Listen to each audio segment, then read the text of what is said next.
ভারতবর্ষ মানে কোনো আর্ট পেপারে আঁকা জল রঙের মানচিত্র নয়।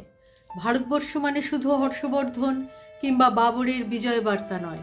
ভারতবর্ষ মানে বিজয় সিংহের সিংহল জয়ের সেই ফ্যাসিস্ট গৌরব গাথাও নয়। ভারতবর্ষ মানে শুধু মীনাক্ষীপুরম কিংবা জামা মসজিদ নয়। ভারতবর্ষ মানে নেহেরুজির বংশানুবৃত্তি কিংবা জিন্না সাহেবের অলিখিত শ্বেতপত্র নয়। ভারতবর্ষ মানে এক ভালোবাসা, এক পৃথিবী ভালোবাসা। আমার তোমার শব্দের, সঙ্গীতের, জীবনের, আকাশের, মাটির। আমাদের প্রাইমারি স্কুলের কলুখাঁ সাহেব সাদা দাড়ি, মাথায় ফেজ, ড্রিল করাতেন আমাদের। ডান বাঁ, ডান বাঁ, ডান বাঁ, সস্নেহে সতর্ক করতেন। বাবা সকল, পা আর হাত মিলিয়ে মিলিয়ে ফেলো। সেই কুলুখাঁ সাহেবের গোড়ের মাটিতে আজ ফেরেস্তার হাসি ভারতবর্ষের চিরাগ হয়ে জ্বলছে যেন।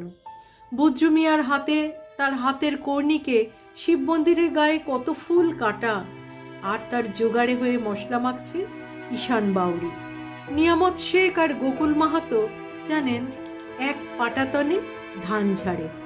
সোনালী গোবিন্দভোগের খামারে ঠিকরে পড়ে সোনালী আলো। পদন মাঝি দাঁড় টানত যুবতী গঙ্গায়, বৈঠা ধরত হোসেনুর মাঝি।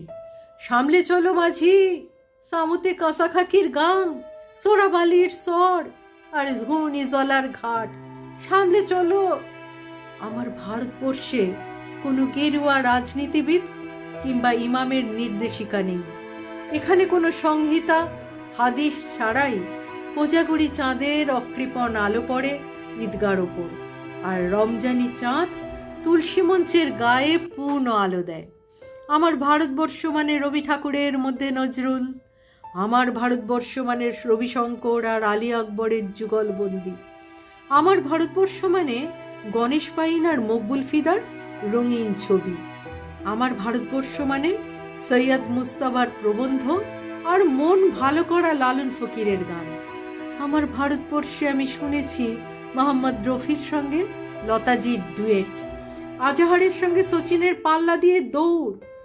ফুটবল খেলার মাঠের প্রান্তে দাঁড়িয়ে শুনেছি নইমুদ্দিনের সেই তদারকি চিৎকার, বিজয়ান, আকিল, কুলজিৎ, বাইচু, মাঠটাকে আরো বড় করো, মাঠটাকে আরো বড় করো, আরো বড় করো। মাঠছে দিন দিন ছোট হয়ে যাচ্ছে, মাঠটাকে আরো বড় করা দরকার, মাঠটাকে আরো বড় করা দরকার। অনেক বড়, অনেক বড়, অনেক বড়।